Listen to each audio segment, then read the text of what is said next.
Welcome to the Creative Condition podcast, an ongoing series of conversations and considerations to help people understand and embrace their own unique creativity for fulfilling lives and brilliant careers. My name is Ben Talon. I'm an illustrator and author, and I bring 16 years of creative industry experience working with the New York Times, The Guardian, the Premier League, and more. And I invite designers, artists, psychologists, scientists, coaches, athletes, sensitivity experts, and all kinds of thought leaders to help us broaden our knowledge of creativity. Creativity is a fundamental pillar of human happiness, a vital ingredient in the solutions to our problems, but so often misunderstood.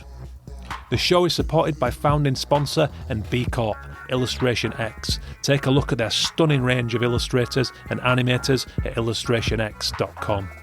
If you like the music for the show, it's by Dirty Freud, who you can listen to now on Spotify and all good music streaming services. I think he sees everything as a piece of a puzzle that he would like to put all the pieces together.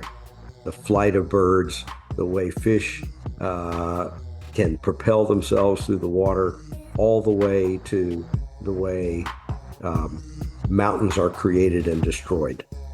Today I'm talking with a fly fisher about Leonardo Da Vinci and why not. David Ladensohn joins me to talk about his brand new book, Fly Fishing with Leonardo Da Vinci. It's absolutely inspiring. He's talking about observation, about the arts, about fly fishing, about meditation, about being present, about one of the world's greatest ever polymaths. We're getting into a hell of a lot. This is a long one to end 2024 in the creative condition. Strap in. Hello, what are you doing, guys? I hope you're well. Whoa, I'm tired, but I'm feeling relatively positive. It's been a mad year. How's it been for you guys? I'd love to hear from you. It's been relatively quiet on the correspondence recently. I've got some wonderful regular listeners who tend to come and chat during times like these when I mention that, and it's lovely. I do like the correspondence with the listeners, but it's funny times, isn't it? We're bombarded with content all of the time, and it's felt like, what's the word? A polarized year. It's been a strange one. So me personally, very quiet freelance-wise as an illustrator this year. A lot of turbulence with AI and economies and bigger agencies struggling. A lot of teams in-house I'm noticing these days too. And I don't know what it all means. It's why I'm diversifying with the creative condition. It's why I've been going that way for a long time, because I was always a little freaked out by my freelance nature and my specialization as an illustrator, which stops me. It doesn't stop me, but it makes it very difficult for me to be in a position to pivot and go and get a job. That would be very difficult for me. And to make the money I need to make, that I make through my illustration. I knew it was the risk, and it's why I've always tried to diversify my skill set to do things like this, so that if I do find myself in a precarious situation, I can pivot and I can transfer my skills. That said, towards the end of the year, there's been a lovely upturn and a reminder, as I mentioned on the episode recently about personal branding, which I've had loads of great feedback on, actually. One of the best episodes for some time in terms of audience feedback and engagement, which was lovely. So thank you if you took the time to do that, because that one did mean a lot. But it was one of a number of projects that have come that have reminded me what I'm best at, what my personal brand is and has been for a while, but you lose confidence in tumultuous times and you doubt it. You know, you feel like an imposter even though you've been doing it a long, long time, because the game has changed and the parameters and the industry and everything's upside down. It can feel very tough out there. And media doesn't help. And you'll have seen in the diarrhea, if you've been reading that, and recent endeavours, that I've been taking a step back from social media, and that comes with its own challenges, because you feel you're conditioned by the very nature of big tech to feel like you're missing out, like you're not a part of the conversation anymore, like you're going to suffer. But I've certainly been a better listener recently. I've had a bit more mental energy, but I've certainly been more resilient in my own mind, my thought processes. something I'd recommend. Distill your platform use down to what you absolutely need. And truth be told, I don't truly know what I need yet. I think next year is going to be a pivotal one in terms of working out what best serves the creative condition, me as a freelance illustrator and artist, and this show. So a lot of question marks. I like the uncertainty because it makes me work things out. It makes me introspect and understand myself and my practice better. But I'd love to hear from you guys and how you felt this year about that too. And I thought it would be a lovely way to wrap up the year by leaving you with this long-form conversation. We go for about an hour and a half, David and I, David being an author of Fly Fishing with Leonardo Da Vinci. It's a truly beautiful, mesmeric book. It's his love of Leonardo da Vinci and exploration of his water drawings and his own experiences as a fly fisher, weaving those two topics together. As I mentioned in the show, when the email first arrived from David's PR, I second-guessed it, and then I read a few paragraphs more and went, you know what, this sounds amazing. This is very creative condition. And I know that I don't get the listeners that I could sometimes because I do go off on these meandering topics, but this has to be about my passion and my curiosity about creativity as I continue to better understand it and share it with you guys. So thank you for sticking with it if you have. If you haven't, you've gone elsewhere, then you're not listening, are you? So there's no point in addressing you. But no, I get it. It's just to say that I get it. And next year will be the 10th year of doing this. And I think it's going to be purer than ever. So, you know, it might be, I'm thinking about going bi-weekly next year because I think I'm bombarding you guys with content and I don't know if it's serving either of us particularly well because it's a workload for me. Some of the listeners tell me they can't keep up with the sheer amount of content. So I think diary spliced with very well curated guest episodes is going to be the way. I mentioned that on last week's show. Let me know what you think about that.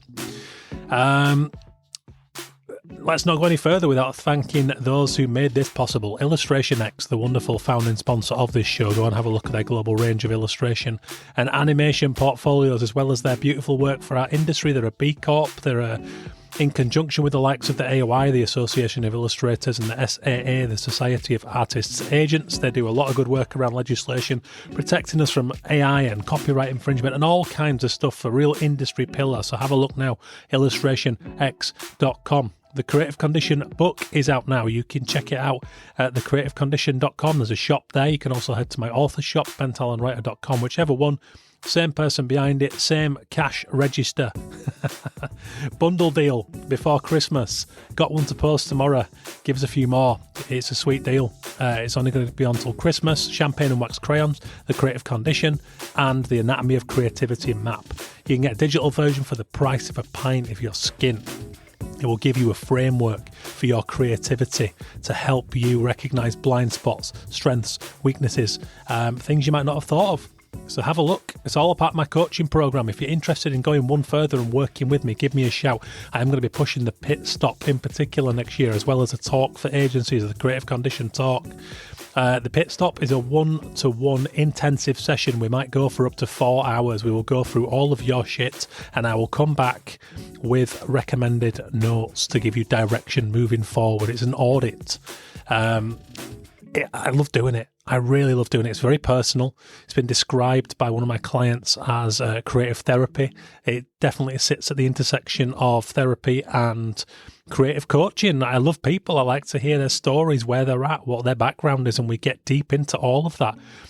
Speaking of that, listening is at the core of what I do, and I've just read the brilliant book called Unheard, The Medical Practice of Silencing, by Dr. Rageshri Deriawan, and it's such a good book. It's great. She's a HIV and sexual health doctor, and she's looking at listening from all kinds of angles because patients are going unheard for myriad reasons, cultural differences, some voices louder than others, arrogance in medical fields. There's all kinds of topics dealt with, but it's just written with such warmth and humility and passion, and it's really beautiful. And I came across Rageshri through Yasmin Ali, who I had on the show, who's a chemical engineer in sustainable energy. I don't know if you remember that episode. Her book, Power Up, is just, again, it's mind-bending, and I love this reading and talking around these topics to get as broad a possible take on creativity. And all of these things really helped me in my my own practice as a coach, as an artist, as just a human being. So really had fun on that front this year. And I don't know what 2025 holds. I want to hear what it holds for you. How are you feeling about the creative industry? I haven't seen yet, but I heard that Adobe have released some pretty powerful tools for AI design. It's going to cause even more of a storm. You know, I'm not going to lie, I have increasing doubts about Adobe, their motivations, their they've long since been seen as a champion in our industry, and in many ways they really have been. They've done so much great work, and it makes me sad to see this constant pushing of AI, and I think it's really dangerous that it's so ubiquitous, not just for creativity and for our industry, but for resources, with all the water and the energy, the vast amounts of both which are used for AI. And I think it's dangerously ubiquitous. I don't think it should be on the phones of everyone. I don't think it should be so readily available and so forced upon us. Like, you Google something now and there's something going on with AI. I don't want to use it. I try not to use it unless it's a very limited, one-off, very powerful use, because I have children and I care about the next generations on this planet. But that's another conversation. Maybe we'll get into that with a guest in the future. I'm rambling a little bit now, but check out thecreativecondition.com, the brand new website, over your Christmas break and New Year, and let me know your thoughts. I would love to work with some of you guys on the coaching front.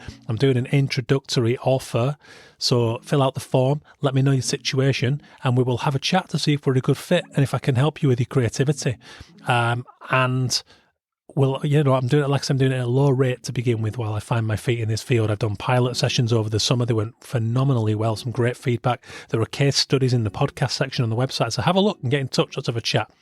That's enough rambling from me. So let's get into Leonardo Da Vinci and fly fishing. This was an absolute joy of a conversation. David was brilliant. David Ladensohn. He's an entrepreneur, 40-year fly fisher, and he's a first-time author. It's so beautifully written, this book. You would never have guessed that. I asked him about his writing in this book because it's so good. And this unique intersection of art and fly fishing is not something I expected to cover, but that is the nature of this show. I love your feedback on it. I hope you enjoy it. While we're here, please do go and support the Ukrainian Institute. I tell you, every week you can support them, share the work of their creative community who are caught up in a horrendous war at the moment, but they're being so brave and continuing to be imaginative, inspired, and rebel with their creative work. So check them out, ui.org.ua. That's it from me. Give us a shout. I've just joined Blue Sky if you're on social and you want to connect on there too. Still predominantly LinkedIn though. That's enough. Let's get into this conversation with David Ladensohn about Leonardo da Vinci, fly fishing. You know, it's funny, but not to get too deep too soon, but this whole thing of mine, my passion is creativity, and I say that in regard of its broader sense in our lives, not just artistry, but, you know, yes, fulfillment, making, having ideas that have value. And there's this wonderful serendipity that seems to keep occurring the more that I dig into this topic. So this book just comes at a wonderful time, and interestingly enough, I'll send you the chapter after we've done talking, but there's a chapter in my own book about Da Vinci on the creative conditions. It's called Da Vinci on the Dole, and the dole here in the UK, it was the benefit system in the 1980s. Yeah. And it was this idea that because of Da Vinci's lack of formal education, that how would he be considered in today's kind of logic first world, if that makes sense? Yeah, no, that's very interesting. It's a little thought experiment, just because it kind of, you know, I find it tragic that a lot of young people who've got curiosity and a barbed energy, they end up being demonized and fallen into crime and all other things because they're not given the kind of guidance to tap into their talents. And so everything in your book, you know, really chimed with this whole line of inquiry. So I was just reading that over the weekend with great interest. It's absolutely wonderful. Well, thank you. It was obviously a lot of work over 5 years, but I can only say it was fun to do. It was fun to research, fun to write, and now you know, having the thing of, you know, having it in my hand is you know, making something tangible out of an idea, which is you know, it's not all that common in regular life unless maybe unless you are an artist kind of creative person. It's been very gratifying. And of course, the best is when somebody reads it and says, oh, this actually makes sense, as opposed to, well, that's a crazy idea. How can that work? It's well, I mean, I must say, as a writer and a big book consumer myself, it's wonderfully written. So I guess it's a nice starting point. I just first wanted to ask you, have you written before? What's your background there? Because there's such a lovely So, flow to the book. well, I really appreciate that because no, I've never written anything before. I think I've written a one-page article for a mediation magazine, and I'm a business person. I've been in the business world for 50 years now, and so I don't think I've ever written anything longer than about a 5-page business letter, and so this was absolutely uh, an intimidating thing to write a book, and I wouldn't have even attempted it if I didn't have this idea that I just had to get out there to the world. I don't know if the world was eager to get the idea, but it was something that I had thought about a lot. And as the more I researched, the more enthusiastic I got, and the focus of the book actually sort of morphed from being just for fly fishermen to being for people who have no interest in fly fishing and not much knowledge about Leonardo, but just a general audience, if there is such a thing.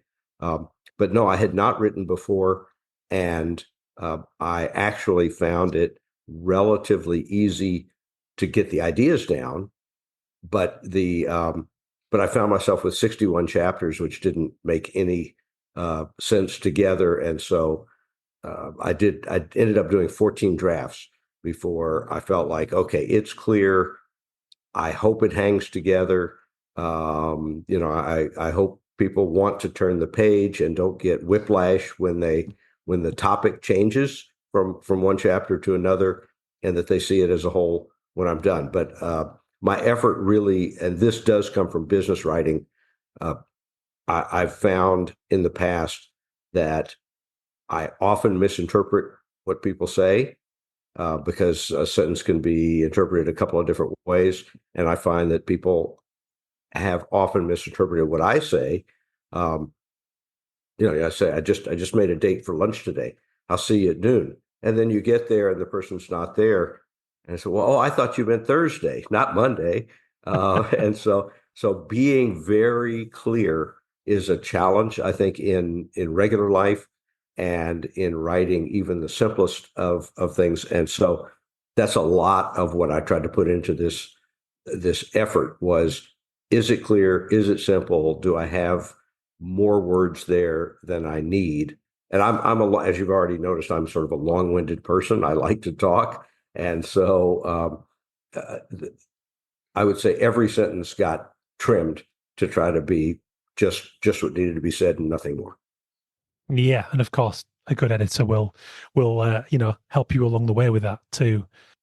I don't know where to start with this, so I thought maybe your first encounter with Leonardo da Vinci might be an interesting starting point before we get more into your fly fishing background. What I will say is that this book has such a transcendental, meditative energy Okay. to it, which I think is what makes it. Everything is very interesting in there. I've never fished in my life, but I found that as fascinating as the Da Vinci stuff. But what binds it is that, much like the work of Da Vinci and much like the kind of the observation and the presence that is required for fly fishing, it's bigger than us. Does that make sense? Well, it makes very good sense, and there actually is quite a lot of fly fishing literature that talks about fly fishing as a metaphor for life. It talks about people getting into kind of flow and meditation, and there's some really good books written in that vein, and there's some really bad ones. And I actually tried to stay away from being explicit about that. So I'm thrilled that sort of piece comes through in the writing as you read it. Um, but absolutely, there's something very special about fly fishing, and it works in every part of one's life. And but ultimately, and I think this probably goes for anything that requires. Uh, so my favorite author, Diane Ackerman, wrote a book called Deep Play, and it was about the the effect on people's minds when they do things like mountain climbing, where one false step leads to disaster, and so it takes so much concentration that you don't think about anything else. So when I get home from a day of fishing, my I will have had fun. I don't, I didn't think, oh, I'm doing meditation or this is serious business. I went for fun. And my wife will say, well, what did you think about for, 10 hours out on the river? And I said, I thought about fish, because I have found that if you don't pay attention when you're fishing, I mean, the minute you look away, there's a little flash. So you say, oh, there's an interesting bird in the sky. I'll look away for 2 seconds. That's when a fish takes your fly and you miss it. And so uh, I think probably uh, it is extremely relaxing, even because maybe especially because it's demanding of attention, and that plays in very well with Leonardo, who talked about, as you've seen in the book, he talks about paying attention. He talks about observation, and it's if you actually look, if you're out on the river and somebody says, what do you see? Well, I see a river. Well, what else do you see? Well, okay, there's this current doing that. What else do you see? Well, there's a funny current over there, or it's too fast over there for a fish. Well, then what else? So you can keep going and going. And um, I guess this is probably a silly statement. The more you look, the more you see. But if you're not asking yourself those questions on and on, it doesn't happen. And certainly I'm in a very, very minor league compared to Leonardo himself, who was just, I mean, he saw so much and he was looking for how to put this jigsaw puzzle of all reality, or I guess all knowledge together. And so what he would see fit into a very great, um, uh, well, I'm just going to call it a puzzle, a very great frame of reference. And you asked me when I first came into contact with Leonardo.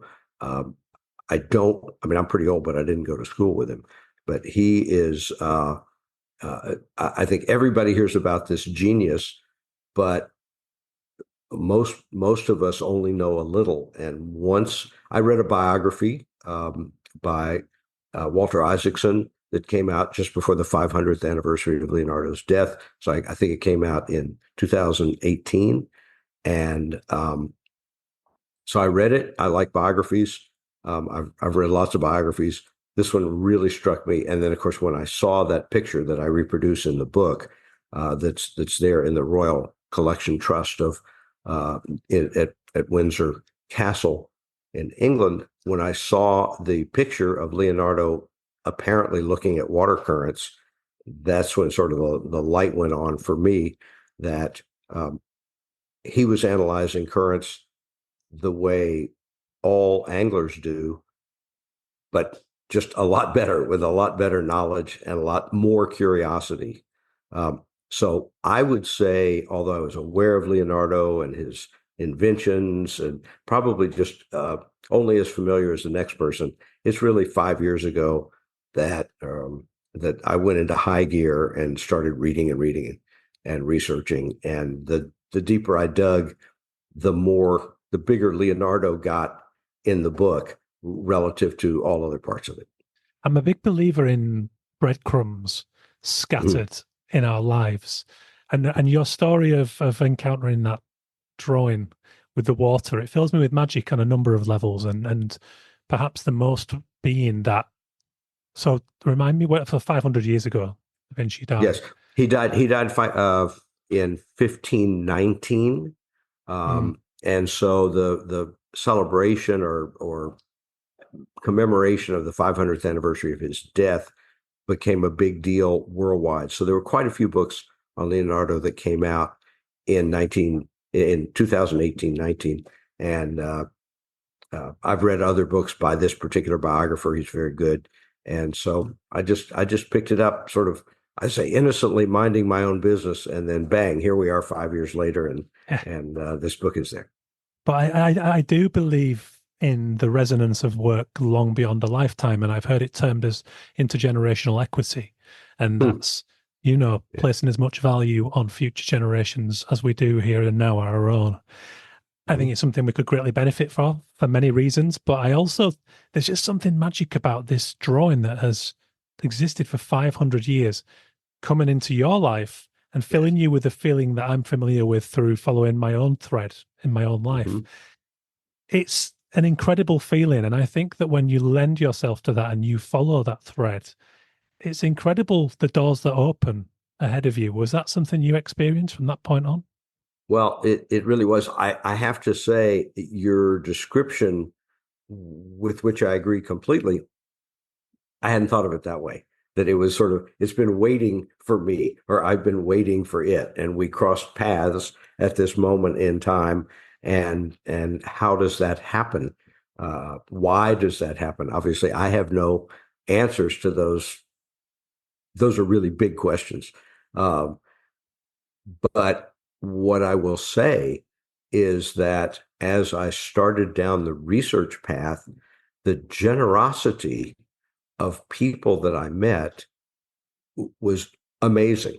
I mean, people like yourself, scholars who have spent their whole life on aspects of Leonardo and his notebooks. Um, I'm a business person. I'm a fisherman.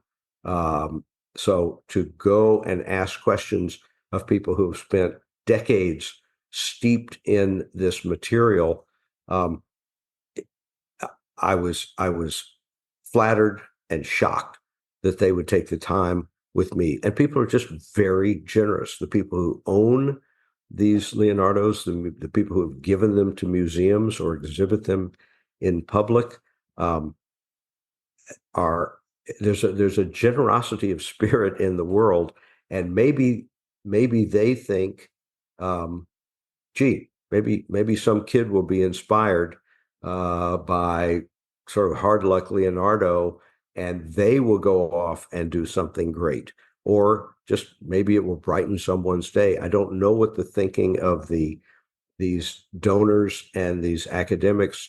Um, I don't know exactly their intention. I just know on the receiving end that it amazed me how kind, patient, and generous people have been and continue to be. I mean, I'm still asking questions, and people still take time out of their day to answer them.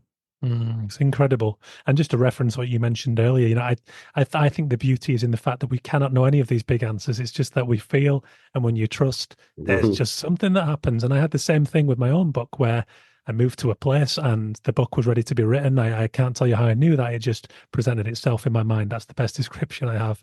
And Mhm. when I started to do that, the thing just flowed. And I cannot tell you the amount of people that seemingly came out of the woodwork or just happened to be on the next street to me and worked and knew this Mhm. person and then they connected me there. And I really believe that when you follow in your passion with that degree of commitment and it feels bigger than you, that things happen. And I don't want to know anymore. It's Yeah. wonderful. Well, and two things in that vein, and this may be far afield, but my wife is a Buddhist, and she says, "Well, when the student is ready, the teacher will appear." That was pretty far out for me. I saw it happen. I mean, her teacher came into our city from India. We didn't know it at the time. He was a fantastic human being. I really liked him. And then also, I have the question. So my daughter sent me a book that talks about a book that someone wanted to write, just like you described, and they kept putting it off. And then someone else that they knew came up with the same idea. And they said, I think that idea was there and it got tired of waiting for me. Mm. So I didn't pay it enough respect. It went on. Now, again, this is pretty ethereal stuff, and it's way beyond my scope, but it is fascinating. I sort of assume that when, as you say, when you're working on something, all these quote coincidences happen. I sort of think all this is there. We're maybe blind to it. When we start looking, it's all around us. And so to get back to Leonardo and his emphasis on observation, if we just pay attention, there's a lot of things out there, the richness of life and the universe and the people around us and the places around us. Um, but if you're constantly looking at your computer screen or your bank account or the pavement as you walk right by it. This is exactly the thing, and this was the kind of crux of not just the book, not just Leonardo's work, but what I wanted to talk to you about, because I feel that we're at a real crossroads in society today where we have almost become blind to that what is right in front of us, the breadcrumbs and the kind of the right Mhm. path for ourselves. Because how can you see it when you are spending so much time staring at pixels on a screen? And don't get me wrong, I rely on those pixels to do my work, to do my art, to do this. We're making use of those things today, but it is about that. It is being the master of those things, but ensuring that you allow the unconscious mind to have time to breathe, to find and listen to those feelings. And I think a good thing to look at, actually, to get into that, I'd love to chat to you about what makes a good fishing guide, because Mhm.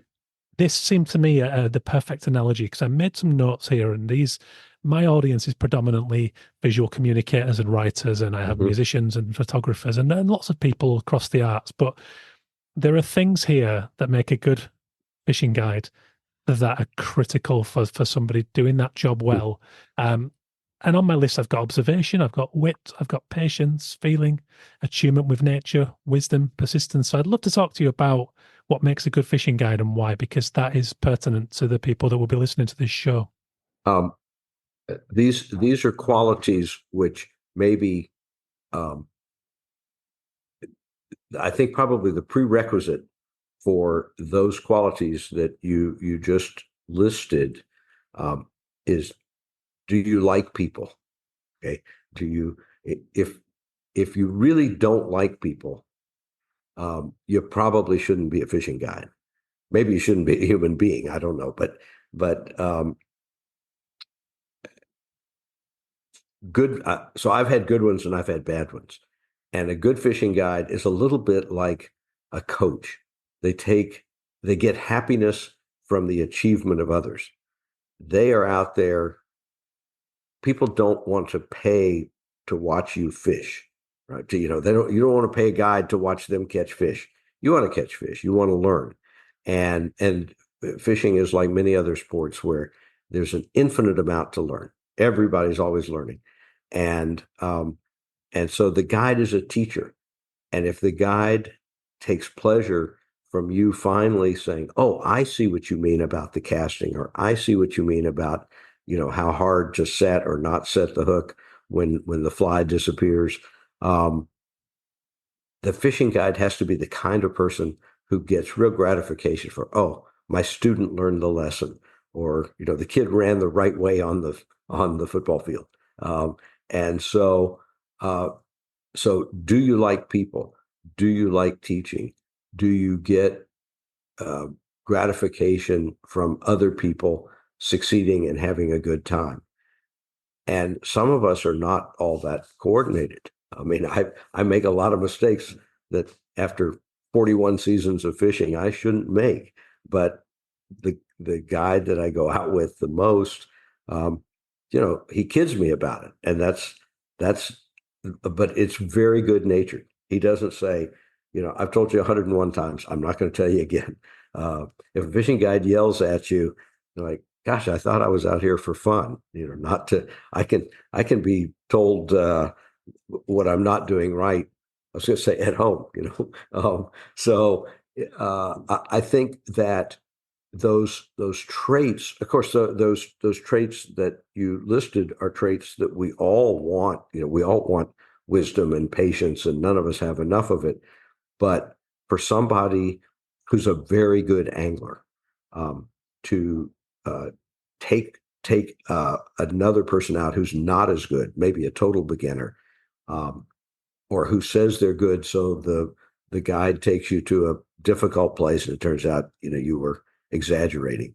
Um, they have to be patient, and they have to want you to succeed. And so I keep going back to this concept of generosity. It has to be a generosity of spirit, um, and some people have it, and some people don't. I've had some guides who really needed to be in a different job, and hopefully they are today. There's so much, there's a lot of emphasis that's placed on the how. And that's not, I don't speak of fishing, of course, having never fished, but I correlate this to my own industry. And a lot of people focus on the how and the what, not so much the why and not so much the nuance and taking the time to allow the brain to catch up to what has been put in there almost. Hmm. Hmm. And I read a really interesting thing. I read a book recently called The Nature Principle by Richard Louv.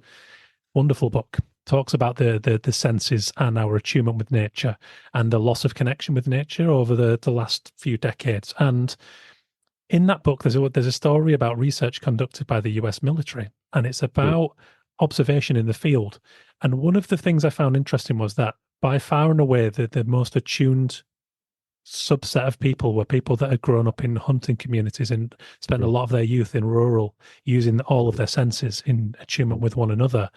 They were the most astute at spotting landmines and anomalies in the landscape. Now, this, Hmm. when I read your book, this came back to me, and I thought, okay, this is really interesting. And the patience required to look at water for that amount of time, waiting for that slight anomaly, is that the same kind of thing? And I'm looking at this through the lens of today's society with our Yeah, fast-paced brains and our technology and our yeah. 1,000-mile-an-hour lives. I think that this book has a lot of lessons for, and the work of Da Vinci, of course, we need to get back to that place, or at least reintroduce some of that patience and appreciation for nuance. Do you agree? I agree 100%. I think that the way you described it, um, especially the anomaly, because if I hunted a lot as a kid, and you're sitting out there, and it's trees and brush and bushes, and it's only this little bit of movement, um, which probably gets back to our prehistoric self, in terms of perceiving danger. But um, the same author I mentioned before, Diane Ackerman, talks about we are a pattern recognition machine. I don't like being machine, but anyway, that's the way our brains work. So it is those anomalies. But if you train yourself through hunting or bird watching or whatever, nature, there's so much um, sensory input, and there's so much information out there. There's this bush. It's almost as if um, I think in you mentioned this warfare thing. I think in jungle warfare, when the guys would put limbs or branches in their helmets and stuff. Well, probably somebody who was really good in the forest could see, wait a minute, that leaf should not be 6 feet up in the air. That stuff grows down at 2 feet. That's fake. That may be a danger. And so in fishing, um, you've read in the book about reading the water, and sometimes it's very subtle. Sometimes it's easy. There's one big boulder there. You're going to figure out where the fish is relative to that boulder. But what if there's no boulders? Um, and going slowly and really scanning the water is very important. Otherwise, you walk up and you spook fish. So you're looking, but you're not looking carefully enough. And the next thing you know, your footfall on the bank causes a fish that you didn't see, and you didn't realize that might be a good holding place for a fish. And you see this huge fish. They always look bigger, when they get away.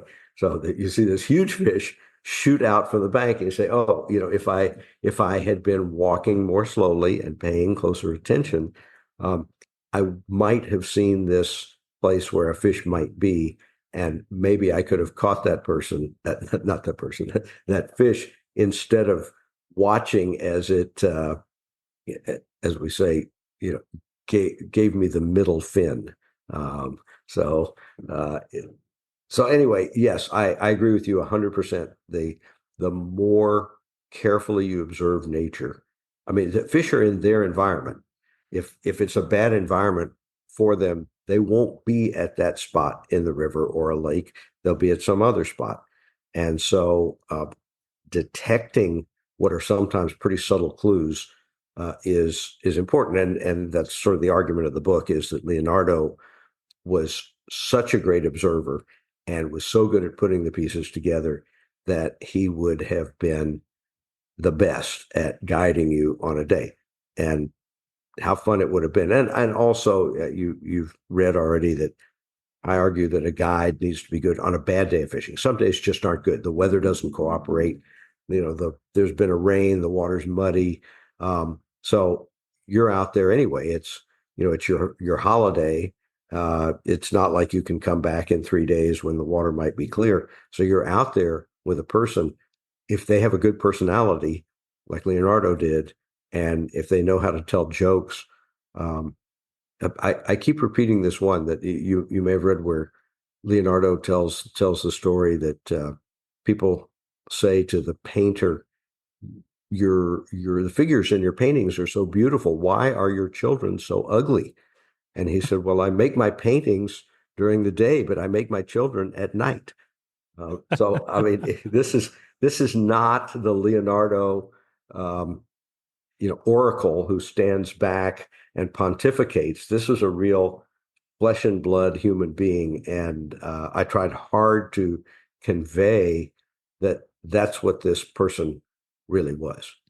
And you reference, I can't remember who described Leonardo as an unlettered man, but I thought that was fantastic. And I wanted to touch upon the value of Leonardo's lack of education, because I'm a huge advocate of unconventional education, but also the power we have to educate ourselves through knowing ourselves and through observation. And he's, the shining example of this.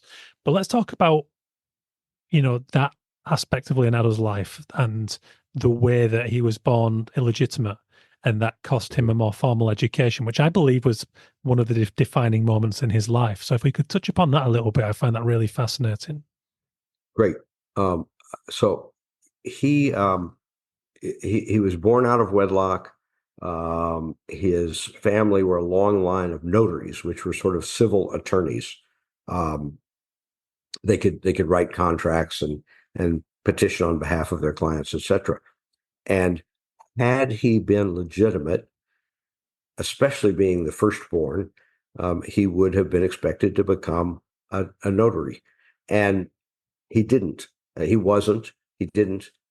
He was sent to trade school for a brief training, what they called abacus school, which was really for uh, laborers, craftspeople, people who would mind a shop. So he was given a rudimentary education, and it was he himself who called himself unlettered. And I would say he had a combination of a little bit of a chip on his shoulder, that people were condescending to him because he didn't speak Latin, he didn't have this formal education, but also a secret pride, I believe, that people would underrate him and underrate his intelligence. And so, but there were many people, kind of, I'll call them nobility or aristocratic, whatever, that did understand, did enjoy his company and talking with him. But he had to be the guest. Um, he was not in a position to invite people to his palazzo. Instead, he had to be the guest. And so,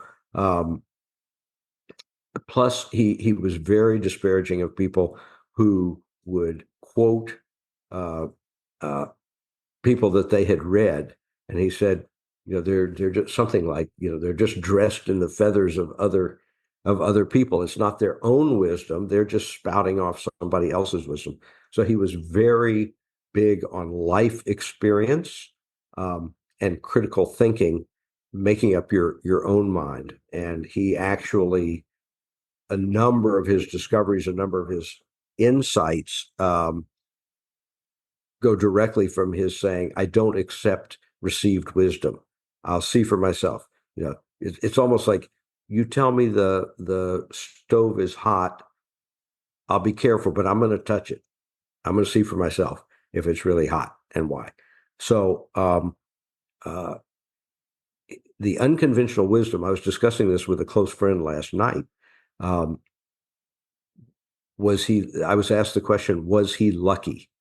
And I said, no, he was kind of unlucky. He was denied these privileges and on and on and on. But then, as we discussed it, like, would he have accomplished as much if he had been given property, if he had, like his many, many half brothers did, if he had had the advantages of the extra training? I mean, no one could know. These are these if questions.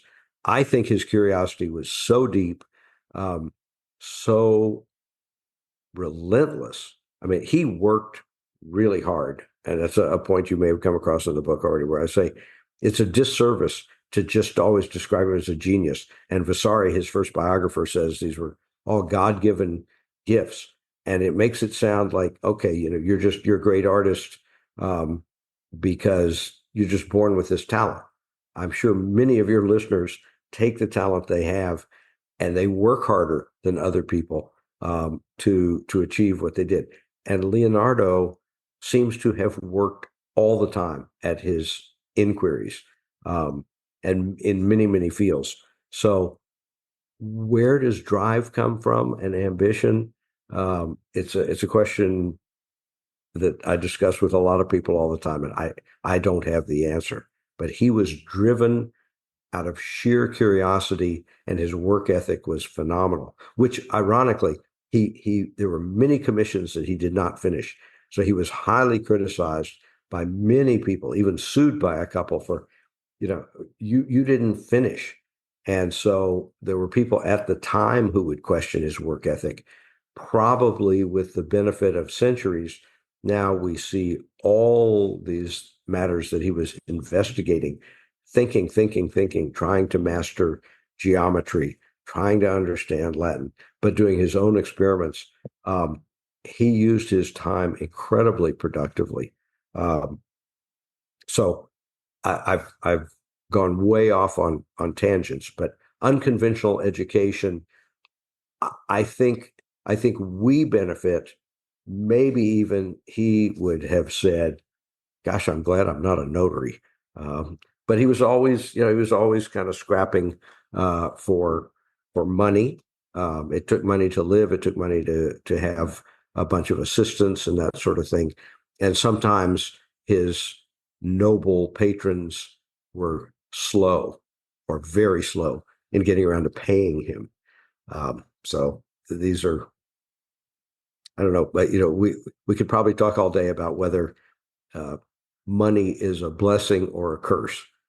When you don't have it, it'd be a blessing. When you have it, it seems like many people, some of their initiative gets killed.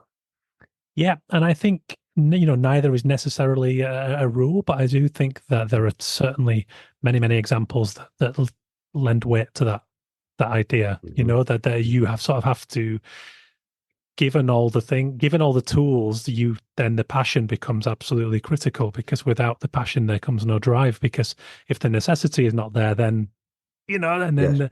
the opposite then can also be true. That without any tools or without any riches, you can end up just falling off the radar, because you have to get by in this system. So very interesting. And the unfinished thing made me think of a conversation from the other night I was having with a friend who's a incredibly brilliant engineer, and he talks about how the thrill for him is cracking the challenge, and that he rarely finishes projects in his work, because Mm-hmm. once he's cracked the solution and he understands it, Mm-hmm. he's immediately bored and has to move on to the Yeah. next challenge. Luckily Yeah. for him, within his workplace, he's so brilliant at what he does that this is acknowledged, and there are a team of people who pick up his pieces. Yeah. So I think there's something Yeah. interesting in that. as to to Da Vinci. Um, Another thing that I found very interesting, I had a recent conversation with somebody who helps people to use creativity in business, but from the standpoint of neuroscience. And she told me that immersion in a singular task is something that we are at a little bit of a crisis point in today because of the aforementioned technology and the speed of life and everything else. And she told me that when we're immersed in a singular task, the plasticity of the brain, it very much benefits from Hmm. this, which brings us back to the fly fishing.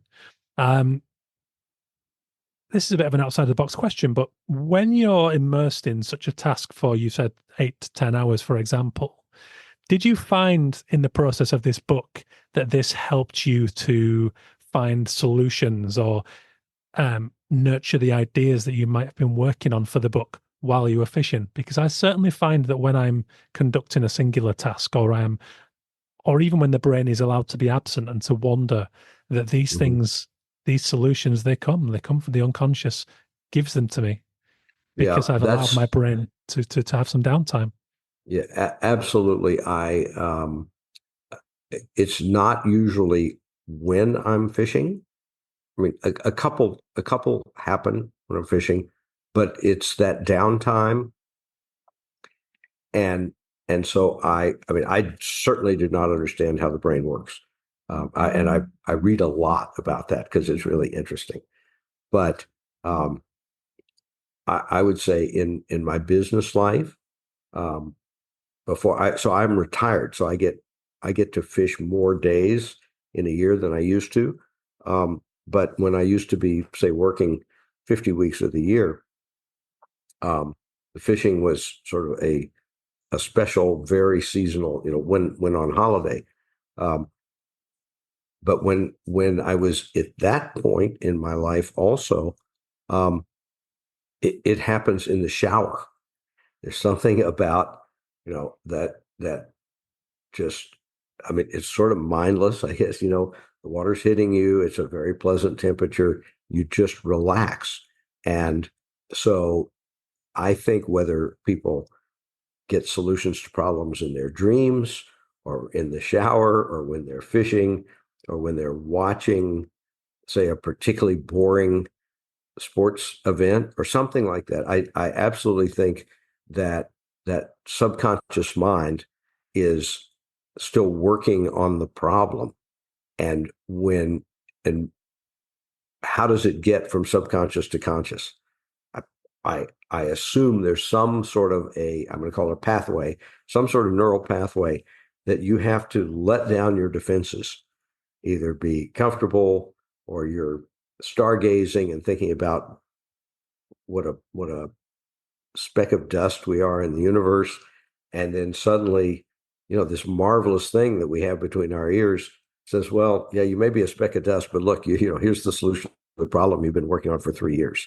And so these aha moments, um, sometimes fishing.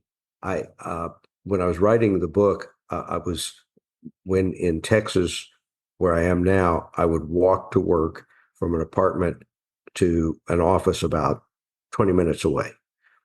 And it happened, we have a river through the middle of San Antonio. It's very small, but we we were very early to build a river walk. It was done in the 1920s. So I would walk along the river and I'm looking at water for probably 17 out of my 18 minutes.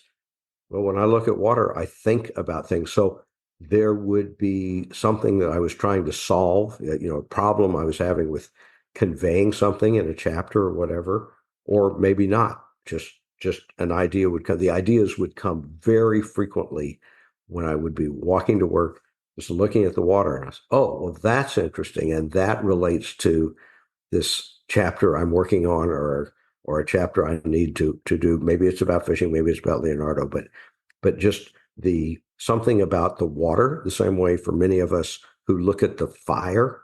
You look at a fire in a fireplace and it's mesmerizing. Well, there's something about relaxing your mind. I think that was where when you relax, the stuff that's in there comes bubbling up to the conscious level. Don't know Mm, how, yeah, but it's yeah. it's pretty close to a miracle because if we don't seem to be able to control it. I think if I say, I need a solution to the problem, so I'll get in the shower for 10 minutes with hot water, and I'm sure it will come. It won't No. work. It's very interesting, but I on the same line of inquiry, the same tones. I just recently I became aware that I was doing too many tasks on my morning dog walk. These Mhm. beautiful woods that are near my house, very fortunate to have. And I would find myself, just doing those little things, replying to an email, doing the little arbitrary tasks that would free me up in my day, Mhm. overlooking the need to be immersed in what I was doing in the present moment. Now, for the last 2 weeks, I've banned myself from taking my phone out of my pocket unless there's an emergency on that dog walk, and just allowing my brain to wander in the mornings. And then early Sunday, just the Sunday just gone, early Sunday morning, I woke up at 2 a.m. I've got young twins, and my twin daughter woke up and called out for us. And, I went in, she was just cold, pulled the duvet back over, laid back down, expected to drift back off. And my unconscious unloaded the biggest dump on me that I've had for some time. I'm not exaggerating. I had to Uh, sit back up, get my phone out. I'd put about 4 paragraphs of notes down, and all of it was completely golden. I want to use this to take us back to Da Vinci, because I think that um, there's something beautiful. Now, am I right in thinking that he spent a lot of time observing birds, particularly for his work, which would take him into the aviation pioneers category? All of this is fascinating, but I think I have to believe that Da Vinci would have been well attuned and well aware of the need for this constant observation and to allow the mind to wander. Is that something you touched upon in the book, and is that something you believe? I would say only obliquely. I didn't talk about his investigation of flight, except a little bit in the last chapter where we talk about people in the 20th century testing his ideas. Some people think he actually did fly. So he designed. Um, so this is not about the mind wandering. This is about very, very purposeful, conscious. He did have a desire for fame, and he correctly perceived, and I don't think this was a particularly ingenious insight, that the first person who could fly would have everlasting fame. Um, and all the way back to Icarus, the idea of the humans being freed from the bounds of gravity and or the bonds of gravity and flying. It's not an unusual dream. But being the analytical fellow that he was, he believed that human, I'll just say muscles and energy was enough to get a person off the ground and stay off the ground. But how do you do it? So he studied birds intensively. And one of the experts think about 30% of what he wrote has survived to the present. So there, what has been lost, obviously it's lost. We'll never know, but it's pretty intriguing to think of, gee, what's in all those notebooks that are just gone. Um, but there is something called the Treatise on the Flight of Birds. Um, and it's in, I think there's a library called the Trivulzio in Italy. But um, the pictures of his and the writings of how he analyzes how birds use different feathers and their tail to get lift and navigate. I mean, he designed a a bird suit, I'll call it, or to be built out of light wood um, that a human being would fly with. And so some people think he built it and he did sort of, jump off a hilltop and maybe get some flight. Um, I think most people don't believe that he ever built it, but there's a couple of museums around now that have reproduced it. And then a person actually tested this with materials that were available and flew further than the Wright brothers flew in 1902 or whenever the first manned flight was. So um, he was on to something. He wanted to fly. It was a dream. He kept very few things really, really secret, and that was one. Because I think I I believe that he wanted to do it and be the first to do it. So this was not something that was collaborative. And by the way, the Wright brothers, there's a great biography of them by, I think, David McCullough, who they also were keeping their experiments very secret because there were a lot of people around the turn of the 20th century who were getting close to human flight. Yeah. But I don't remember him talking about letting the mind wander. However, I will say the notebooks are famous or infamous for it's very much, I want to say, stream of consciousness. He's talking about one thing and then he's talking about another completely different thing.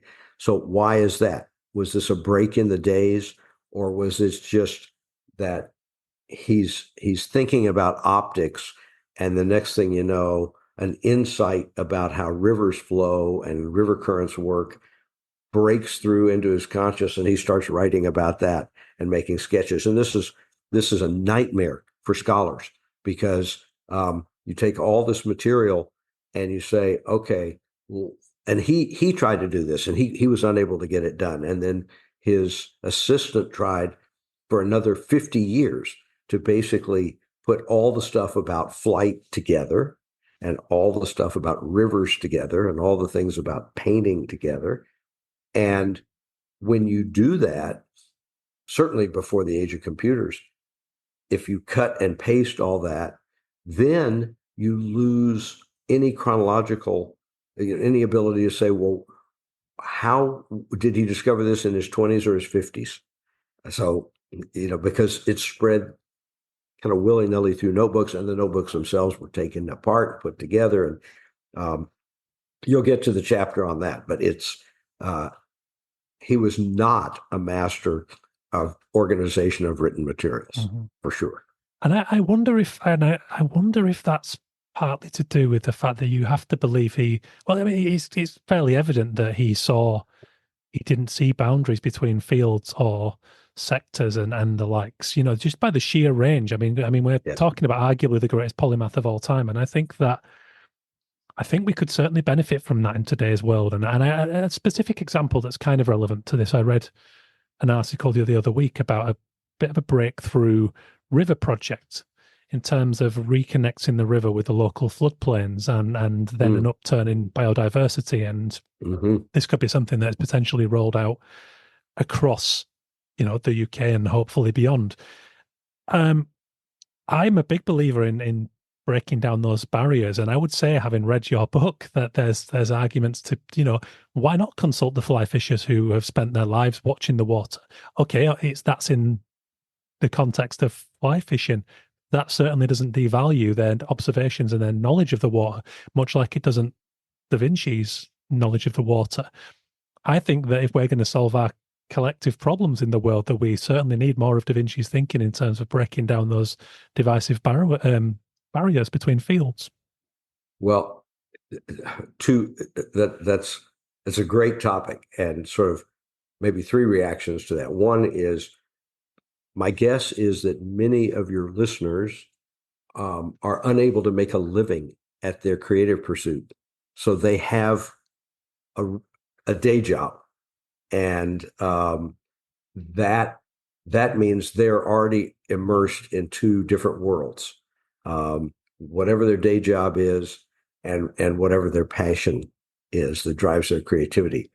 So it would be interesting to know how often someone takes their musical ability and applies it to some engineering problem at work, for example.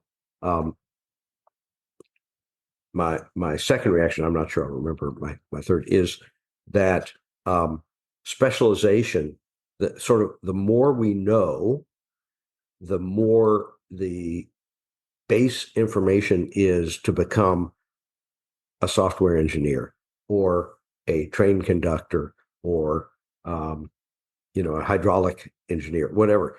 So there's so much you have to learn to be successful or to be competent in today's specialized economy, that I think you're forced not to learn a lot of other things that might be interesting. And I will say I was very fortunate when I studied business in college, and my program required us at that time to have a non-business minor. I chose to study art history, but it wasn't because of a passion for Leonardo. It was because of a passion for a girl who I've now been married to for 50 years, because she was studying art history. I wanted to be uh, not fluent, but I wanted to be literate or able to have a conversation about her art history. She, being the pursued rather than the pursuer, saw no reason to understand anything about accounting or finance, and still doesn't. But uh, so I was forced by my specialized education to get some exposure to a different area, um, and I think that's a it's unfortunate. And and thirdly, in Leonardo's day, uh, polymaths, they didn't grow on trees, but Leonardo was only the extreme example. That is to say, it was not unusual for an attorney to write novels, or for a doctor to be interested in engineering or something like that. The boundaries were not so clear, were not so hard then. We didn't have degrees where it's like, you're an engineer. Well, yeah, but you're a software engineer. We need somebody to build a bridge. That's a civil engineer. So that level of specialization was not particularly required, and we didn't have the credentials, the stamps and the letters after your name that said, I'm a this, I'm not a that.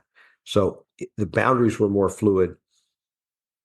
And um, but I do believe that today, because I've seen it in a few people that I know, and many people that I've read about, that somebody's an aeronautical engineer, but they have a particular interest in, I, I don't know, in furniture from the 18th century or something like that, and they know more than anybody. And so I actually welcome, there's some things going on, particularly in the UK, like the protein folding, where you have people. I think the top person to do protein folding is a bookkeeper in North England or something like that. So you have citizen scientists. The astronomers have gotten everybody who's got a pair of binoculars or a telescope to they've harnessed them, so people are putting their own passion that's not their professional interest into, I'm going to call it, databases, so that we all benefit from more. So I'd like to think that we're breaking down some of those boundaries, but unquestionably the general tide has been more and more and more specialization. So it's I think it's really hard for somebody who's a dermatologist to say, well, I'd really like to do a little bit of heart surgery for next year. I don't know who would go to them. And in Leonardo's day, it wasn't that, but he took it to the extreme. I can't think of anybody who pursued so many areas of interest, particularly so successfully. Yeah, it's mind blowing. It really is. It seems that everything he did, there was, I read in your book about him winning competitions for, oh, God knows what. Yeah, So much. music for Yeah, singing, music. That or was for the one. That was the playing. one. Yeah, for playing the viola. I mean, it's amazing. But I think it's interesting, as a father of young twins, and as somebody who's passionately curious about creativity and learning more and more about the human condition, I just take so much pleasure from watching those natural tendencies emerge. My son, for example, is very much an engineer's brain. He's curious about mechanisms, has been innately since the day since he could, hold my dad's watch. He was glued to Yeah. the thing, and now it's Lego, and he's just. I'm just enabling those things. I'm just putting him in the sphere Mhm. to allow him to gravitate towards them and show me the clues. My daughter is very expressive and more artistic. She's, and I Yeah. take great joy from that. My fear with the education system is that they'll try to funnel them down a narrower path. Fortunately for them, they've got my wife and I who will counter that every step of the way and give them but it's the ones who don't get that, the ones who are made to feel like failures in education because Hmm. they're not academic or they don't fit this very narrow prism that's placed over intelligence. I just don't know what it is with Leonardo, but it's there's just he defies all of that, and Hmm. I think it's crazy that we don't learn more from him in that regard. That his model is not adopted into education today. That's crazy to me. It's I mean, again, you're leading me into a field that is very interesting to me, in which I have no expertise. But lack of expertise doesn't mean no opinions. Nope. So I totally I agree with what you're saying. I empathize with these kids. I also empathize with the teachers who are Yeah. trying to, keep some order in the classroom. And unfortunately, this usually results in um, regimentation. And uh, I know, going way back, our daughter was well behaved in school as a little kid. So she was in the back row. And at some point, I think, she was having problems because she really couldn't see. She needed glasses or something like that. So feeding children's interests really does sort of fall on the, finding their interests, exposing them to enough that they can show that, oh, I'm really interested in singing or coloring, or I'm really interested in watch mechanisms. Um, this is a benefit that engaged parents, I mean, it's a huge benefit, a life benefit that engaged parents give their children.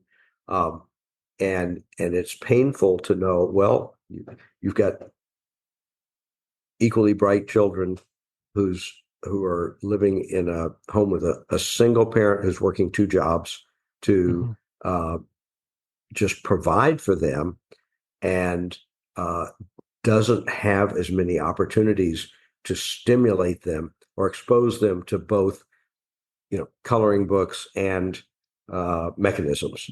So I don't know. If I knew the solutions to those problems, then I'd be a politician or something. Yeah, of course. But my vision, my dream, I would have them in Ferrocchio's workshop, Yeah, or the yeah. equivalent thing, because I see time Hmm. and time again that those children who don't have that support, or for whatever reasons, when you enable them with something like drama or dance, or even just expose them to a space where they can express themselves, it's Yes. life changing. And I think, it was obviously life changing for Da Vinci spending time in that workshop. Maybe we could touch upon that just a little bit. Hmm. And I would say, I mean, you mentioned observation in nature earlier, and kids who hunt or hike or whatever. Um, if the parent will stop on a trek and say, "Well, that's an interesting bug," or "Look what that bird is doing," as opposed to, I'm looking at my fitness app on my phone, and we can't stop now. I need to burn more calories. Whatever. So Verrocchio's workshop. Um, when Leonardo was, what, nobody knows, but let's say 14 or 15, his dad apprentices him to a very successful artist, and we don't know whether this was like something really good that his dad did, or something where he pawned his son, his illegitimate son, off on, you go be a craftsman. Um, but supposedly, uh, Leonardo was always already drawing at that point, and his father showed Verrocchio, this uh, outstanding artist who got a lot of commissions in Florence, some of these drawings, and he said something in Tuscan like, "Well, that kid can draw. Bring him down. Let's see what we can do with him." But at any rate, Leonardo does go to work in this workshop, and this also was before the age of specialization. So Verrocchio's uh, workshop, they were sculpting, they were brazing metals, they were building the huge ball that goes on the top of the cathedral, in Florence. Um, they were painting, they were drawing, they made things. So artists, uh, whenever possible, they got commissions, but also uh, these workshops would make objects, say religious objects or interesting objects, hoping that people would buy them. So there was a double entrepreneurial element: get out there and sell, but also have some wares for people to come in and say, "Oh, I kind of like that." And interestingly, the there was really no such thing as landscape painting at that time. There were portraits and there were religious paintings, and to a certain degree, there were paintings that had a moral, like a story with a moral. And so there was moral instruction. And the first surviving drawing of by Leonardo when he's 20, I believe, um, is of a landscape. And this just wasn't done. I mean, it was not like illegal, but people hadn't thought of it. And he depicts the Arno Valley with, guess what, water, the river and currents in it. So I imagine this kid being thrown into this workshop where people are pounding metal and painting paintings and grinding, making pigments and preparing papers and doing commerce. Um, and I don't know anything about Verrocchio's personality, but once Leonardo sort of graduates, once he becomes a quote master and becomes a member of the guild, uh, he doesn't leave Verrocchio's workshop. So that says to me that Verrocchio must have been a decent employer, master, teacher. So Mm. it worked. I mean, there's a story which I seriously doubt. It sounds good, which is that Leonardo was such a great painter that once Verrocchio, so a master would say paint the face of a person, but some lower level employee would paint the background, and somebody else would paint the plants, and someone would paint the angel's wings, this sort of thing. And supposedly, once Verrocchio saw what Leonardo had painted, he said, "I'll never paint again. My student has outdone me, and so I'm finished with painting." I doubt that, but I can certainly imagine him saying, "Oh, this kid could go places." Yeah, it's fantastic, and it must have been, given what you said about the kind of the jumping around in his notebooks and the kind of nightmare for Hmm. for those who study him. There must have been a wonderful advantage he gained from the focus for his curiosity, albeit within the range of the environment and the range of tasks he would have had to have been doing. But there's just something wonderful about that idea that here was some focus for that famous curiosity that perhaps benefited him in his later studies. I don't know. I'm just hypothesizing, but yeah. Yeah, I think, and this is maybe a contradiction in terms. I think his focus was the whole puzzle, the whole world and universe, the forces of what we now call gravity, and he spent a lot of time talking about impetus. Why does a stream flow downhill? Something's got to start it, and he writes what would look kind of like philosophy of physics. Um, but I I don't think that he saw any boundary between the fossils that he found in the mountains and the lakes and rivers and the way that humans operate, the way that animals operate, and the way buildings are designed. And I think that he attributes this to God.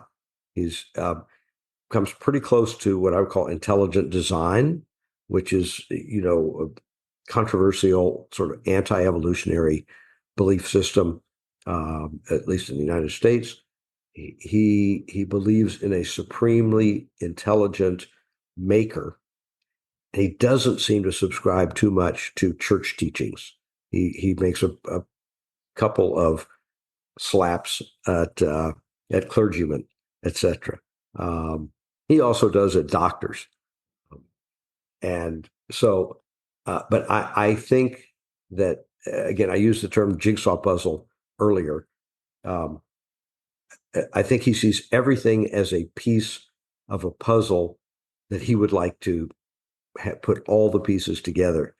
The flight of birds, the way fish uh, can propel themselves through the water, all the way to the way um, mountains are created and destroyed, and light shines. I mean, just and the way the moon reflects light from the sun and light off the earth. I mean, there's nothing that and anatomy. He believes every organ, every when he starts dissecting cadavers, which is not legal. When he starts dissecting cadavers, when he finds a structure in the human body that he doesn't understand, he's absolutely convinced this must be perfect for whatever it is it's supposed to do, because that would be God's way. And I just have to figure out what it's supposed to do and how it does it. And then I will understand why it is the shape and structure it is. This is to me, very close to Darwin. Um, and figure out, so why is this most fit for its ecological slot? Yep. Yep, and that's the thing. And however you see it, whatever your beliefs, we are a part of nature, and the patterns that run throughout everything are there to see. And sadly, we have become somewhat disconnected from nature as a culture in the current age. So I find it fascinating and inspiring that he saw those patterns and didn't draw any boundaries. This is to pull this back to my own industry, that is the skill of creativity, is Yes. joining dots from fields far apart and creating new things from them. Which makes me also think, I wonder what Leonardo would think of artificial intelligence, which is entirely based on the existing and the Yes. already done. I think it would probably make him quite angry, but I might be wrong. No, I actually think he'd be fascinated. I Yeah. think that I don't think he would be angry. I mean, who knows? But I wish we could get him on the show and ask him. That would be a great audience builder, wouldn't it? Uh, I I think that anything that could represent progress, um, that could reduce the intensity of labor, would be very interesting to him. So, he drew all these machines, he invented machines, some of which the experts say, some of which actually wouldn't work, but that's normal, but they look so interesting. Um, so he never seems to have said, well, humans weren't meant to fly. So that makes me angry that people would try. No, he Yeah. he was interested in trying everything, inventing new things. And he invents a particular, I don't think I talk about this in the book, but there he did a lot of work on canals when he was working particularly in Milan, which is connected by all these canals. It's not on a natural river and it's not on the coast. Um, and he observed that opening and closing the gates of locks was a very arduous two-person job. And so he came up with a design to turn it into a much simpler, less arduous one-person job. So I think I think if he could say, "Oh yeah, I can apply artificial intelligence. We'll get a sensor to see when the lock gate needs opening, and somebody back in Milan can push a button, or actually, we won't need the person back in Milan. Maybe artificial intelligence will liberate everybody to pursue their most creative aspects. I don't know. I mean, I have certainly I think you're right. You've, saying, you've you've absolutely convinced me there, actually, and I've done a complete about face. I think you're absolutely yeah, right. I think you would see the value in making it work for the rudimentary process-based stuff Mhm. to enable him then to continue pioneering with less Yeah. distraction. I mean, So I think you're right. You've won me. AI presents. He would perceive all the problems that you and I do, plus some more, and the ethical dilemmas. I don't mean to minimize those, but of course, he was. I don't know where the term Luddite comes from, but he was pre-Luddite. But he certainly was not against new technology. Mm. Yeah, of course. I mean, like you said, famously inventing things himself. Of course, Yeah, he exactly. probably played a part in that same journey as the likes of Alan Turing and other pioneers within what would become artificial intelligence. So yeah, Yeah. very interesting. Um, I don't know sort of where to dovetail this, but we've touched on a lot. One thing I did want to touch upon was Martin Kemp, who I found it interesting in your book, and I've got in my notes here: stop, observe, think. There's so much to Yeah. be said for that process, in whether Yes. it be in creativity, whether it be in fly fishing. I'd love you to elaborate on that a little bit and just to reference Martin because I found that very. Well, so I mentioned, I think, the generosity of people. I try to talk about this a lot. Um, so Martin Kemp is a preeminent scholar of Leonardo. He spent, as he says, 50 years in the Leonardo business. He's written a very good and humorous book. I think it's called My Life with Leonardo da Vinci. And um, so uh, here's somebody that I approach out of the blue saying, I'm writing this book. Can I come talk to you? And I'm not a scholar, as I said. I'm a business guy and an angler, um, and he was super welcoming to me, and has continued in a correspondence, and is a warm human being. And so he's a professor emeritus at Oxford, and and yet takes the time for somebody like me.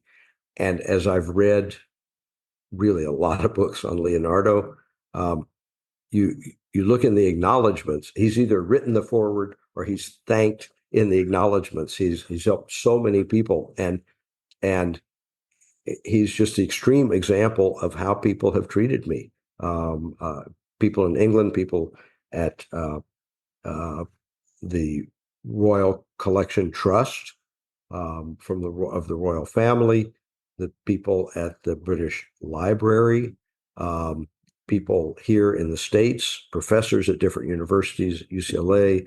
There's a professor in outside of Florence who is also an engineer, an art historian and engineer, who really knows a lot about this area. She has been very responsive to my request. So, um, yeah, I think Martin Kemp is a big figure here for me, for many people, for anybody who studies Leonardo, because he's had a career of it, and he would make exactly the same points that you made about specialization. He himself was trained in the sciences and became an art historian.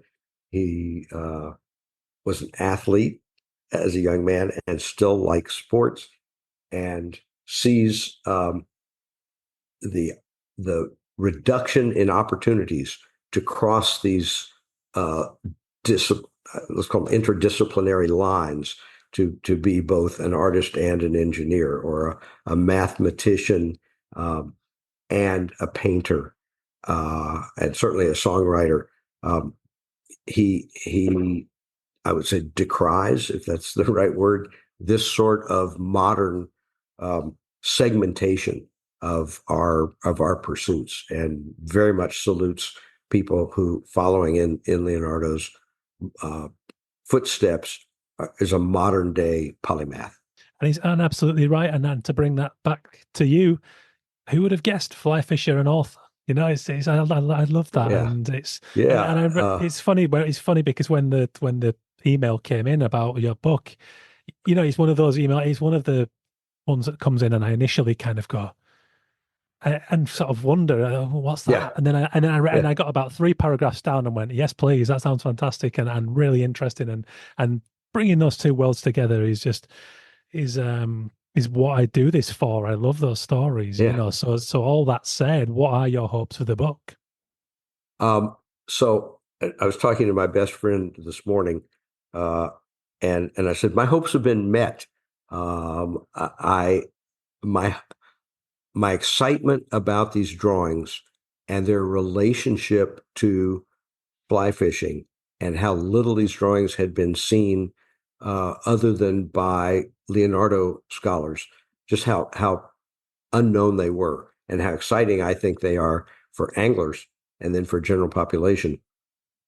That's what drove me. I say I wanted to shout this from the rooftops. Have you seen these incredible, beautiful drawings of river currents? And um, so my goals really were to get the word out, um, to see them reproduced in color. That was a big objective for me. Was would a publisher print these in color, even though they most of them are sepia tone? They're just brown ink on brownish or yellowish paper, but there's something very special about the texture of seeing the originals. And in here, there's another um, Martin Clayton at the Royal Collection Trust, who was extremely generous to me in letting me study these originals, which are spectacular and very small and beautiful. Um, and so, uh, so my hopes for the book, that's what you asked. My hopes have already been met. The book is now available, um, and it's in color. So I'm really happy. So people have said to me, so like, what are your goals? My goals have been met. My hopes for the book, and the reason that I'm trying to publicize it, and thank you for helping me do that, is not that it be a bestseller, but rather that someone who might be interested in reading this, whether it's because of Leonardo, because of the odd uh, juxtaposition of two things, or people who want the original intent was to help anglers understand how to read the water by using Leonardo's drawings, and it morphed into a different kind of book, a much more general reader book. But my goal is my hope is that someone who would like to read the book finds out that it exists. Um, so that's why I'm trying to publicize, just saying, hey, this is here. You don't have to buy it, but if you if you think it sounds interesting to read, it actually exists. So my hopes are being met right now. Um, I love it when somebody sends in a nice review. I've told people, um, if you've got something nice to say, please put it online. If you've got something terrible to say, send me an email. So I've got a website called flyfishleonardo.com, and people can contact me there. They can order the book there. But I think my hope is that people who read it enjoy it, learn something, uh, have fun. I mean, fun's really important. We're awfully serious. There's a lot of terrible, serious problems that need to be dealt with. Um, but I think we should have fun in life. Now I'm waxing philosophical. Fun is very important. And I hope that reading the book is fun and that people learn something in the process. Well, it very much, they will deliver undoubtedly as it has for me. And I think, and I'm about 2 weeks away from launching the Creative Condition website, which is the summation of about 10, 11 years of almost wandering, meandering work where I was very passionate, but without a final objective. Now I have some direction. I know what I want to do. I want to elevate creativity's role in our societies, because we're going to need a hell of a lot of it to address those problems that you referenced. Mhm. But I've got an extensive reading list on the website, which is this book's very much going in there with a little write up about why this is relevant to creativity, because I think it really, really is. I think whether you meant it or not, it very much correlates with creativity, with human belonging and fulfillment and all these things. So I'm going to be placing it in there. Thank you. But Thank you. but before we sign off, I just wanted to touch briefly upon those water drawings, because they are spellbinding. And as somebody who draws with a very naive style in my work as an illustrator, I very much know about economy of line and about saying a lot with a little. Da Vinci, of course, in these drawings does that profoundly. But what's really interesting to me is, we face a lot of problems with water in today's world, be that depleting levels of fresh water, floods, there are increasing amounts of water issues. I just wonder, as a man who is a pioneer to the point where designs he made 300, 500 years ago are being realized, centuries later, because he was so far ahead of his time. I wonder if he might yet have a role to play in addressing those water issues. It's just I'm just completely thinking now, but maybe he could. I'm not asking you for the answer on that, but Yeah, yeah. it's just a point of conversation. But I think it also speaks to the power of our work long beyond our lifetime. Probably the only thing that I can add there is um, Leonardo appreciated resources. He actually was granted by the King of France when they took over Milan, um, granted some water rights. And water rights mean different things in different countries, but he was granted a certain amount of water, and something I'm very interested in, and no one knows the answer. He was granted 12 ounces of water. Now that doesn't mean one glass, but nobody. Again, I've sought answers from the authorities in Italy, and they say, yeah, nobody really knows what that meant. It was definitely an imprecise measure, but we measure water in either million gallons per day or acre feet. Anyway, the point is, he understood that water was a precious resource.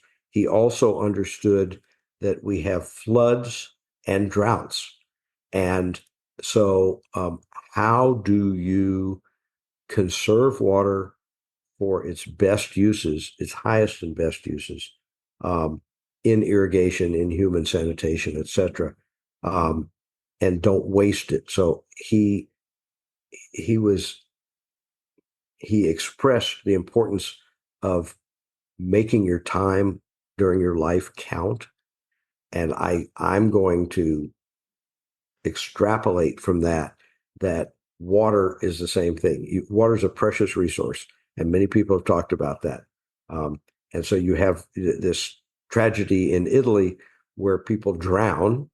Okay, and at the same time, you have water shortages in Pakistan and the Western U.S. and many other places. Even in England, I was reading about uh, I think 100-mile pipeline to bring water from north to south, from a rain-rich area to a rain-poor area.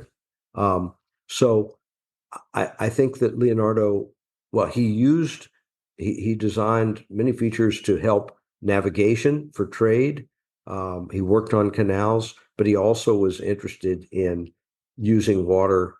He was against war, but he worked for a lot of warlike people. So he came up with in Venice. He came up with a plan to essentially drown a lot of invading Turkish soldiers by impounding water. But I think the idea, this is now, I'm absolutely projecting my own beliefs on Leonardo, totally unfair, but we waste a lot of water in the world. We grow water thirsty crops in places that they shouldn't be grown. Uh, and we grow some very low value crops with water. Whereas, and I'll say, we grow a lot of alfalfa in places that I fish, um, and I'm thinking, gosh, how about human feed instead of cattle feed, and horse feed, and then we spend energy shipping that alfalfa around the world. So, so using resources for their most sustainable, ecologically appropriate, and economically beneficial purposes, um, we have so much room for improvement. And the technology, first, of sprinklers. Okay, we used to just do flood irrigation for thousands of years. We still do that in the U.S. We flood a field, we grow a crop, a lot evaporates. Some it's if it's not perfectly level, some drowns, some doesn't get enough water. But we have pivot sprinklers. We still waste water with those because we use them during the hot day, and half the water doesn't even hit the ground. And now we have drip irrigation, which can be controlled and give plants just how much it needs. Um, there will be something else which will be better. So uh, there's a Leonardo out there, I hope, thinking of, okay, how do we make water more efficiently used for the environment, for plants, humans, animals, and fish? Mhm. Leave some of it in the water, in the river. Oh, I think that's a wonderful sign-off point. And this has been an absolute pleasure, David. I've really enjoyed this conversation. The book is incredible. I will post the write-up on the website in due course. And I think people are really going to enjoy this. Thank you so much for having me. I really enjoyed it. Right, the pleasure's all mine. Huge thank you to David Ladensohn for taking the time to talk about Leonardo da Vinci and fly fishing and everything that man did in his life, the water, creativity. I loved that chat. I hope you guys enjoyed it. Let me know your thoughts. You can get me on the email, ben@bentalon.com, or on the socials. I'm on LinkedIn. I've just joined Blue Sky under creativecondition.bluesky or whatever it is anyway. Go and find me. Quick Google should get you there. Let's connect. Right, that's it for 2024. Thank you so much, guys. If you're a regular listener, I love and appreciate you. If you're new to the show, welcome. Stay with me. There's going to be lots going on next year, more of these conversations, more diary entries. Going to be ramping things up on that front. Who knows what the future holds? There's going to be a decade of this show. I've loved doing it. It used to be a Rest on the Mix. It's now The Creative Condition. And you can get The Creative Condition book at either bentalonwriter.com or at thecreativecondition.com. Either shop will do nicely. It all comes through to me. So thanks for listening. Tell a friend, please. That's what I ask my guests. I ask them to tell a friend or to share it on their socials or to rate, review, subscribe. That also helps. It's all wonderful support. This is my life's passion, elevating creativity in our society. I can only do that if I learn it more and more all the time. I feed it into my coaching. That is also available at thecreativecondition.com. Fill out the form. Let's have a chat. Let's see if we're a good fit. I've got the Pit Stop, a one-off, one-to-one intensive audit of your creativity. Can take up to 4 hours. Takes the same amount of time for me to write my notes and then some, a full day's work. But by the end of it, you will have about 10 pages of direction, of notes, of focused pointers and recommendations and exercises to get you back on your optimal path. Give us a shout. I also do talks at agencies. The Creative Condition talk can be expanded into workshops too. Let me know. Exciting times next year for this platform. Right. Massive thank you to the founding sponsor of the show, illustrationx.com. They've been here since day one. It's going to be a decade together. I love that so much. Illustrationx.com for all their global range of illustration and animation portfolios. I've rambled enough. David's book, Fly Fishing with Leonardo Da Vinci, is out now. I'm going to add it to the reading list, which is on the website. Cheers, guys.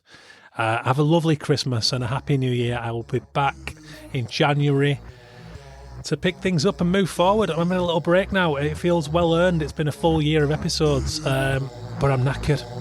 Have a good rest, guys. Chat to you soon. Bye-bye.